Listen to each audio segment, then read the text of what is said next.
there. So that season, just like the Israelites, I had to kind of like really, really rely on him daily. And like I said earlier, bro, like through suffering is very beautiful because you get to experience God in a different way and a new way. So like I'm telling people like, bro, Jehovah Rapha, he's a healer, right? And I'm thinking about sicknesses and diseases and illnesses, but like in that moment, he was like putting my heart back together, bro. So like I was super thankful because I had barely made it out of like chapter 25. Like I tell people all the time, I never like ever considered taking my life. But the fact that like it was a thought in my mind, that's what threw me. You know, that's what really like scared me the most. Turn on the lamp. I don't go postal till God give his stamp. We going global, I'm in with the champs. I sit at the Oval, they told me I can't. Turn on the lamp. I don't go postal till God give his stamp. We going global. Welcome back to Turn on the Lamp podcast. I have a very special guest for y'all. If y'all don't know, his name is Jalen Henry. Jalen, bro, I appreciate you, bro, for joining the show. Thank you for having me, man. Yeah. So kind of talk about, bro, what is this season that God has you in? I know you said you made that big decision recently, but just kind of talk about where he has you. Yeah, so I think my word of the year this year is just being authentic and not trying to like do what other people were doing, but like truly seek God for myself, for my own understanding. So like in this season, I'm just learning that my walk don't look like everybody else walk. Uh and I'm like attracted to him in a different way, if that makes sense. Like he's meeting me where I am as a person. And I think that's just the beautiful thing about this process is that I'm like not having to fake it. Like I'm real vulnerable about what I struggle with or what I might be bound by. Just watching so much freedom come from just being like, God, like I don't want to get this up for like Lord, I'm really, really in love with this, you know, and watching him transform my heart. So I'll just say I'm in a season of just being extremely authentic with the Lord. Yeah, I feel like that's really important for me. Kind of talk about that vulnerability, bro. I know as men, it's kind of difficult to navigate, especially if you haven't been taught that at a young age. So, talk about you said their vulnerability with Christ just allows you to see a different side of this walk. Talk about why that's important, as well as how it inspires others as well. Yeah, I think it's super important, bro, because like growing up, you just taught as a man to like just push all that emotional stuff to the side to do what you got to do to just get whatever task needs to be done. And then also too, like me and my family, I kind of have like I'm the golden child, so like a lot of people rely on me or lean on me to be the one to make it. You know what I'm saying? So it's like a lot of times I can't really just sit down and decompress it, but like when I really gave my life to Christ, I got baptized 3 times. So that my third time when I like really gave my life to Christ, I truly was just able to like lament, and I feel like that's just the law art nowadays. Like a lot of people go vent to their friends or go vent to whoever, but like just being able to sit down and just really cry to the Lord about what's going on, you find true strength in that, right? Yeah. Like the strongest man alive, he wept, you know.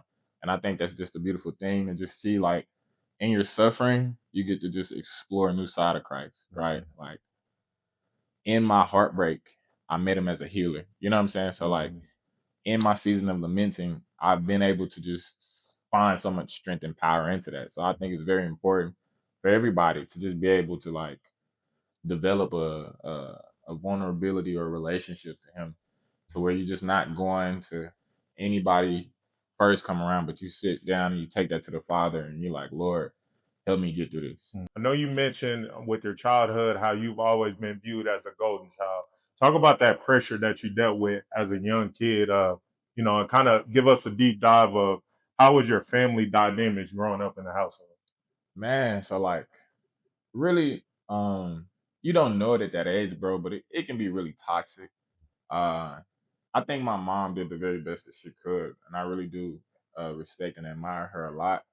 But like, I feel like a lot of our parents was kind of like raising us in survival mode. At least for me, like my mom was raising me while she was still trying to make a name for herself and do all of this. So at the time, I just didn't understand it.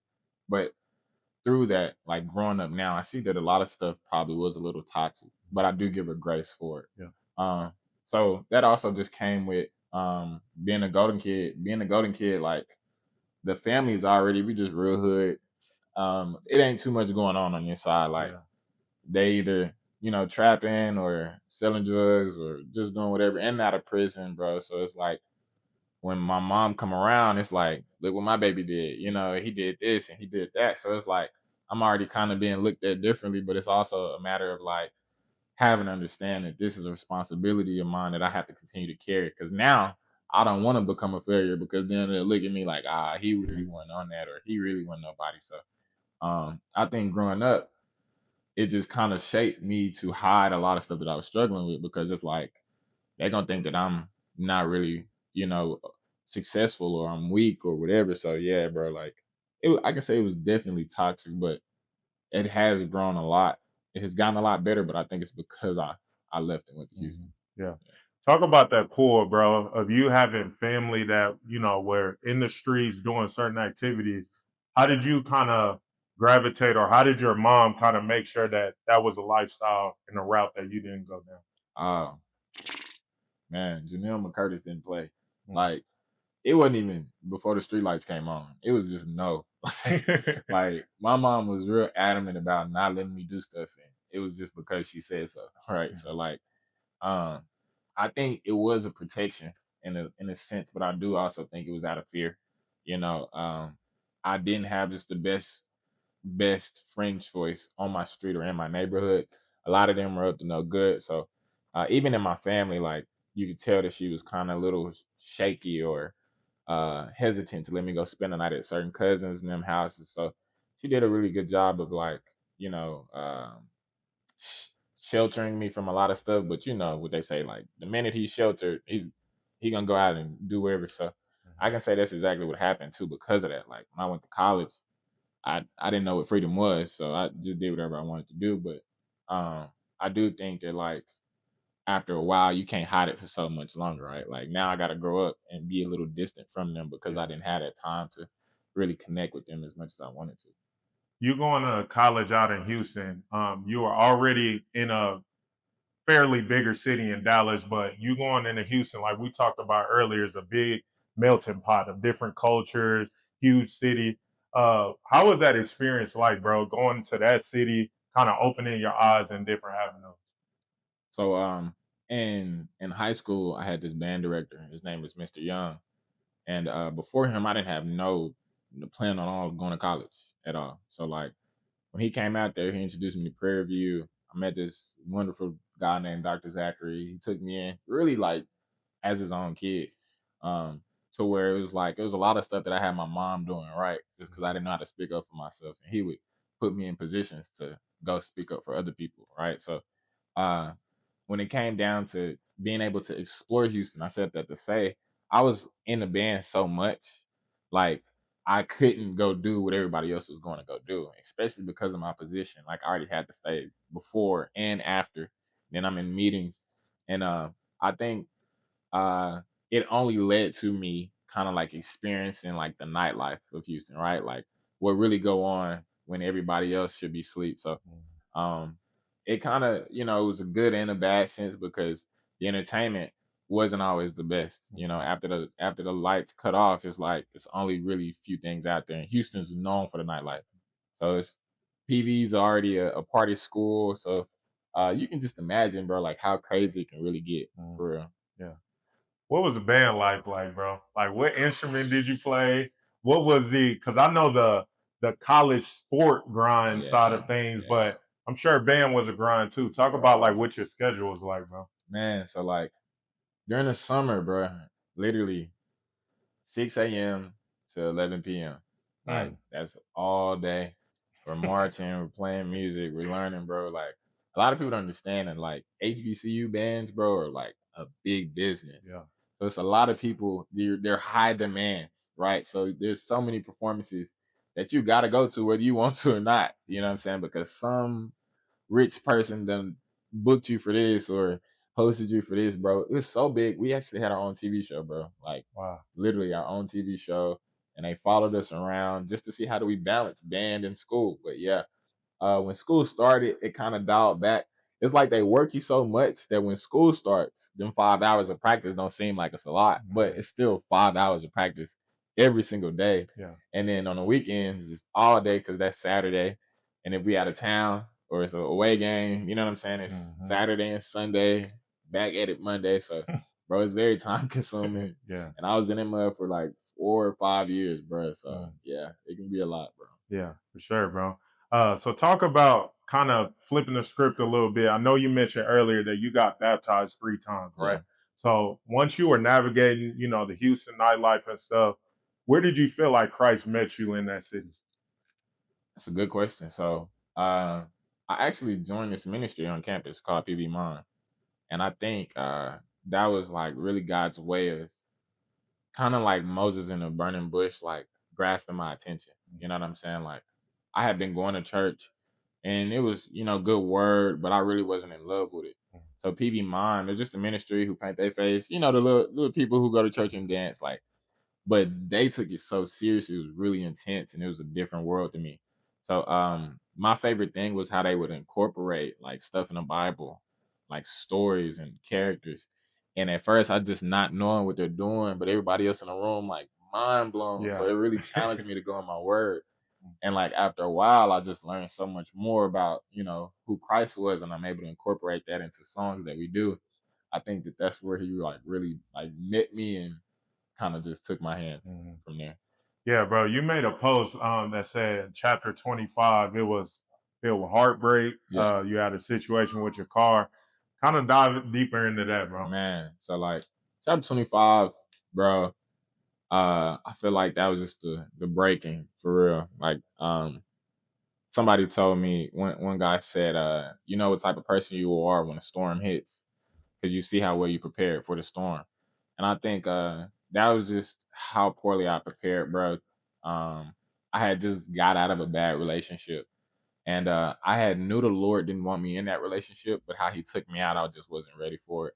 I kind of fought him on that, and everything else around crumbled, bro. I lost my job, and everything was Christ, because like everything was just out of the blue, bro. Like um, we just had a very big misunderstanding out of the blue. My dean got fired, so I lost my job because she got fired. It was a lot of stuff I just couldn't. It wasn't in my control. Yeah. My car, I've been having it since 2013. At that point, it messed up, and I finally got it fixed, but it recently died. But yeah, even my apartment complex, bro. Like it was just time for me to move, like get out of there. So that season, just like the Israelites, I had to kind of like really, really rely on him daily. And like I said earlier, bro, like through suffering is very beautiful because you get to experience God in a different way and a new way. So like I'm telling people like, bro, Jehovah Rapha, he's a healer, right? And I'm thinking about sicknesses and diseases and illnesses, but like in that moment, he was like putting my heart back together, bro. So like I was super thankful because I had barely made it out of like chapter 25. Like I tell people all the time, I never like ever considered taking my life. But the fact that like it was a thought in my mind, that's what threw me. That's what really like scared me the most. So yeah, chapter 25 was tough, bro. And I was just super grateful to be out of there. Yeah. Yeah. Talk about, it's always highlighted, I want God's blessings. I want to see the mountaintop, but it's in the valley where you get the core foundation of, Yeah. man, Christ is really Exactly. with me. Yeah. Yeah. Kind of just like how you said, I think the valley is only so important because that's kind of like what teaches you how to steward what God's preparing to give you. Like prime example of David, right? Like David was anointed, theologians believe, like maybe 15 years before he actually became king. You know what I'm saying? So it's like in that season, he's learning how to deal with bears and lions. You know what I'm saying? Like Yep. he's in that valley of maybe doing the boring, maybe feel like he's overlooked, right? Like still just being consistent and faithful when you don't think that the Lord is hearing you and stuff like that. But it's like the minute Goliath came up, he had been more than prepared, right? So I feel like that valley season is just a testament of like constantly being dedicated and consistent in those little things, because when it is your turn and when it is your time, like it's only going to expose what you've been doing. You know what I'm saying? Like it won't be, you can't fake it no more. You're either ready or you're not. So yeah, I love the hidden season. Like hide me. Like I tell God all the time, I don't want it until I'm ready for it, until you think that I'm ready for it. So yeah, it's really important. Now that's good, bro. Faithful stewardship, man. That's important. Uh, Kind of shifting. I know you have your clothing brand, and it's something, bro. You got some dope clothes, Appreciate it, man. man. Kind of talk about where that idea came about and kind of how that took off. Yeah, man. So HBJ Studios, it just means His Blood Justified. It came to be because in Houston we have these things called creator markets, right? And it's literally all type of fashion. You have like people from New York or Atlanta. You literally see everything under one room, like rock, goth, Yeah. everything, bro, from typical streetwear. And as I'm in this place, I'm thinking it's amazing, but it's just not too many like Christ led, you know. So it was a lot of things that I would buy, but I just couldn't resonate with because I was convicted on wearing it. You Yeah. know, it was either cussing or girls or lean. In Houston, that stuff is big. You know what I'm saying? So Mhm. you're gonna expect it on a t-shirt. So I was just like, I want to create a brand where it's like parents don't have to worry about what their kids are wearing, but also kids don't have to worry about losing style. You know what I'm saying? I believe that we're very up to date on trends, streetwear, jorts, beanies, like whatever you're thinking of, we're probably going to make it. And it's going to be you rocking Christ. Mm-hmm. Oh, that's real, bro. And you gain momentum and stuff. How do you, in a landscape like you said, in the world where Christ's brand may not be appealing to everybody, right? But how do you kind of stand in that space of being confident in your brand because of what it represents? You know what I mean? Yeah, yeah. I think just being at peace with it not being for everybody. Like I already know my brand's not gonna be for everybody. Though we're very trendy, we're also bold. You know what I'm saying? Like you might wear the shirt and somebody might question you on what you're wearing, and you need to be able to explain it. You know what I'm saying? So it's like uh knowing that it's not for everybody. We want to encourage those who do wear it to just dive deeper into the word. Mm-hmm. You know, because some things will be bold or controversial and never contradicting the word, but always like sparking conversation or interest to maybe draw everybody like barbershop Yeah, conversations that lead yeah. us back to Christ. No, that's real, bro. I like where you said bold and courageous. As believers, the Bible is clearly stating that over and over. Yeah. What does that look like to just an average person living in society? I know people think you got to have a platform to Yeah. speak out and stuff, but what does that truly look like on a daily basis? Man. So I think just kind of like leaning into like that story in Joshua where it's his turn. He got to step up and the Lord tells him 3 times, be bold and courageous for the Lord your God is with you. I think a lot of us kind of overlooked it. Like Joshua was like Moses' right hand man. How like all he ever did was look up and follow Moses.